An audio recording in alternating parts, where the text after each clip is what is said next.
Hi. Hello. We're on our fourth episode of One and Only Ivan, and I have been so glad to find out that so many of you are following along with us. I got some different glasses. Can you see that they're different? They help me read a little bit better, so you might not recognize, maybe you don't recognize me. So we're starting again on our fourth episode of One and Only Ivan. I want to say at the outset, I've been reading all of your reflections, the reflections that I have been able to receive. And I'm just thankful for you taking the time to not only listen to the story, but also to ask questions or weigh in or share what was interesting or challenging for you as I read. It's not an easy book. I mean, I think that some of the books that are the best are the ones that strike our hearts pretty deeply, and I think this for me is one of them. So thank you for being on this this reading journey with me.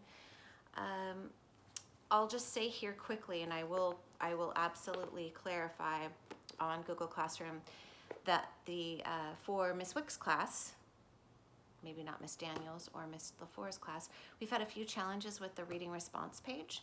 And so look to Google Classroom and also Dojo for some clarifications on how to respond. I am a old teacher learning new tricks and am learning about Google Classroom. So there were a few hiccups with the response page, but stick with us. We just want you to enjoy and deepen into the characters. Okay, here we go. In the last time I read, we met Stella the elephant, and we met Bob the dog, and we met Julia, the little girl of the man who cleans the roadside attraction mall zoo where Ivan lives. So we've been busy getting to know the characters, so we're going to continue reading on and see what happens next. This chapter is called Mac. Usually Mac leaves after the last show, but tonight he's in his office working late. When he's done, he stops by my domain and stares at me for a long time while he drinks from a brown bottle.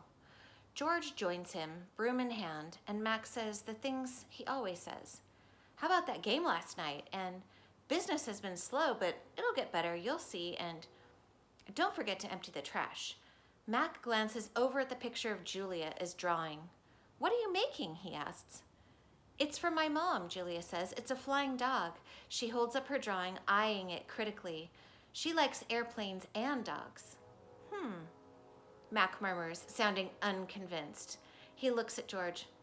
How's the wife doing anyway? About the same, George says. She has good days and bad days. Yeah, don't we all, Mac says.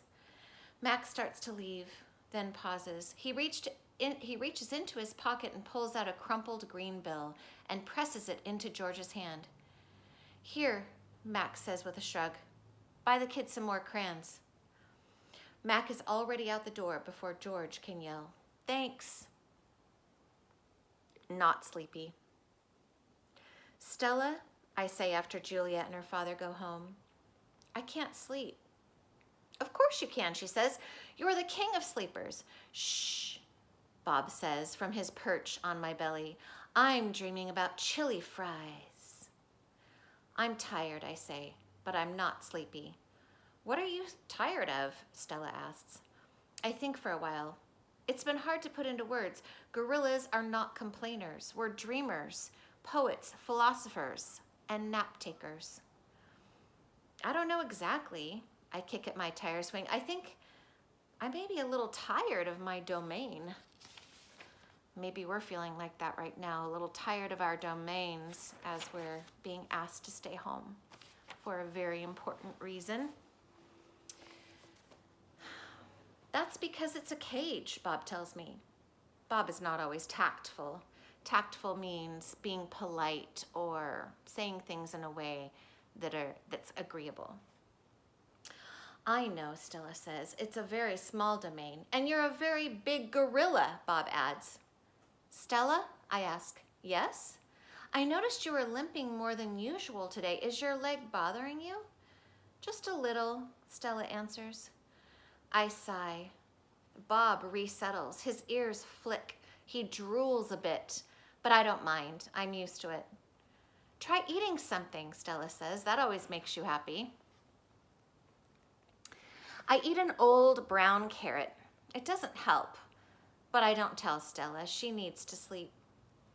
You could try remembering a good day, Stella suggests. That's what I do when I can't sleep. Stella remembers every moment since she was born, every scent, every sunset, every sight, every victory. You know, I can't remember much, I say. There's a difference, Stella says gently, between can't remember and won't remember. That's true, I admit. Not remembering can be difficult, but I've had a lot of time to work on it. Memories are precious, Stella adds. They help tell us who we are. Try remembering all of your keepers. You always liked Carl, the one with the harmonica. Carl, yes, I remember how he gave me a coconut when I was still a juvenile. Juvenile or juvenile means a younger person or a younger animal. It took me all day to open it. I try to recall the other keepers I've known, the humans who claimed my domain and prepared my food and sometimes kept me company. There was Juan, who poured Pepsis into my waiting mouth, and Katrina, who used to poke me with a broom when I was sleeping, and Ellen, who sang, "How much is that monkey in the window?" with a sad smile when she scrubbed my water bowl. And there was Gerald, who once brought me a box of fat, sweet strawberries. Gerald was my favorite keeper. I haven't had a real keeper in a long time. Mac says he doesn't have the money to pay for an ape babysitter. These days, George cleans my cage, and Mac is the one who feeds me. When I think about all the people who have taken care of me, mostly it's Mac, I recall. Day in and day out, year in and year out. Mac who bought me, raised me, and says I'm no longer cute. As if a silverback could ever be cute. Moonlight falls on the frozen carousel, on the silent popcorn stand, on the stall of leather belts that smell like long gone cows. The heavy work of Stella's breathing sounds like the wind in trees, and I wait for sleep to find me. I like that line. I wait for sleep to find me. Sometimes I have a hard time sleeping, and I wish that sleep would find me faster. The beetle. Mac gives me a new black crayon and a fresh pile of paper. It's time to work again. I smell the crayon, roll it in my hands, press the sharp point against my palm. There's nothing I love more than a new crayon. I search my domain for something to draw. What is black? An old banana peel won't work, but I've eaten all of them. Knot Tag is brown. Do you remember who Knot Tag is? His twin sister. My little pool is blue. The yogurt raisin I'm saving for later is white, at least on the outside. Something moves in the corner. I have a visitor. A shiny beetle has stopped by. Bugs often wander through my domain on their way to somewhere else. "Hello, beetle," I say. He freezes, silent. Bugs never want to chat. The beetle's an attractive bug with a body like a glossy nut. He's black as a starless night. Oh my gosh, there's another simile. He's as black as a starless night. That's it, I'll draw him. It's hard making a picture of something new. I don't get that chance that often, but I try. I look at this beetle who's been kind enough not to move. Then back at my paper. I draw his body, his legs, his little antenna, his sour expression. I'm lucky. The beetle stays all day. Usually bugs don't linger when they visit. I'm beginning to wonder if he's feeling all right. Bob, who's been known to munch on bugs from time to time, offers to eat him. I tell Bob that won't be necessary. I'm just finishing my last picture when Mac returns. George and Julia are with him. Mac enters my domain and picks up a drawing. What the heck is this? He asks. Beats me what Ivan thinks when he's drawing. This is a picture of nothing, a big black nothing. Julia is standing just outside of my domain. Can I see it? She asked. Mac holds my picture up to the window. Julia tilts her head. She squeezes one eye shut, and then she opens her eye and scans my domain. I know, she exclaims. It's a beetle. See that beetle over there by Ivan's pool? Man, I just sprayed this place for bugs. Mac walks over to the beetle and lifts his foot.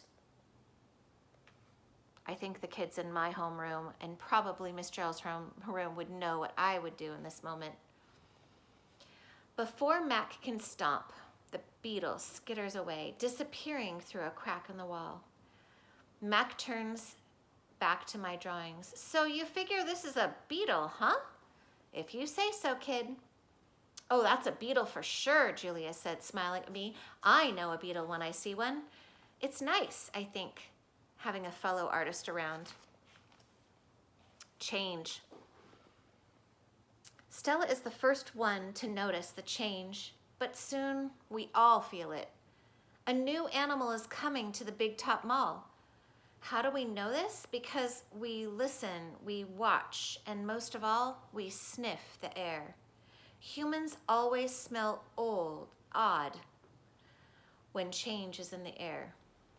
What do you think about that? Do you think that animals can sense things that humans can't sense? Do you think that animals maybe can anticipate things with different parts of their senses than we have access to?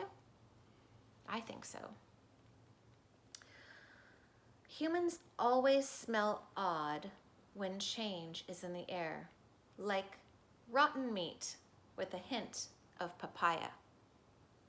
This chapter is called Guessing. Bob fears our new neighbor will be a giant cat with slitted eyes and a coiled tail, but Stella says a truck will arrive this afternoon carrying a baby elephant. How do you know? I ask. I sample the air, but all I can smell is caramel corn. I love caramel corn. Raise your hand if you love caramel corn. I can hear her, Stella says. She's crying for her mother. I listen. I hear the cars charging past. I hear the snore of the sun bears in their wire domain, but I don't hear any elephants. You're just hoping, I say. Stella closes her eyes. Nope, she says softly. Not hoping, not at all. Why do you think Stella's not hoping that a baby elephant is coming to the Big Top Mall? Wouldn't she want to have a companion?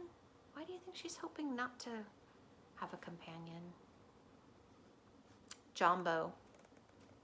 My TV is off, so while we wait for the new neighbor, I ask Stella to tell us a story. Stella rubs her right front foot against the wall. Her foot is swollen again, and ugly, deep red. If you're not feeling well, Stella, I say, you could nap and tell us a story later. I'm fine, she says, and she carefully shifts her weight. Tell us the Jumbo story, I say. It's a favorite of mine, but I don't think Bob has ever heard it. Because she remembers everything. Stella knows many stories. I like colorful tales with black beginnings and stormy middles and cloudless blue sky endings. What do you think a story like that would be like? With a black beginning, a stormy middle, and a cloudless blue sky ending. But any story will do. I'm not in a position to be picky. Once upon a time, Stella begins, there was a human boy. He was visiting a gorilla family at a place called a zoo. What's a zoo? Bob asked. He's a street smart dog, but There's much he hasn't seen. A good zoo, Stella says, is a large domain, a wild cage, a safe place to be. It has room to roam and humans who don't hurt. She pauses, considering her words. A good zoo is how humans make amends. Making amends means to not only feel sorry, but to make something up to someone that you've harmed or hurt. Stella moves a bit, groaning softly. The boy stood on a wall, she continued, watching, pointing, but he lost his balance and he fell into the wild cage. Humans are clumsy, I interrupt. If only they would knuckle walk, then they wouldn't topple so often. Stella nodded. A good point, Ivan. In any case, the boy lay in a motionless heap, while the humans gasped and cried. The silverback, whose name was Jumbo, examined the boy, as was his duty while his troop watched from a safe distance. Jumbo stroked the child gently. He smelled the boy's pain, and then he stood watch. When the boy woke, his humans cried out, "Stay still, don't move," because they were certain, humans are always certain about things, that Jumbo would crush the life from him. The boy moaned. The crowd waited, hushed, expecting the worst. Jumbo led his troop away. Men came down on ropes and whisked the child to waiting arms. Was the boy all right? Bob asked. He wasn't hurt, Stella says. Although I wouldn't be surprised if his parents hugged him many times that night in between their scoldings.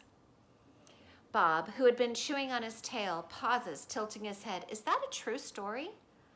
I always tell the truth, Stella replies, although I sometimes confuse the facts. All right, friends, I'm going to stop there. Please take some time to think about what we've read tonight. What connections are you making? What have your thoughts been about being in zoos?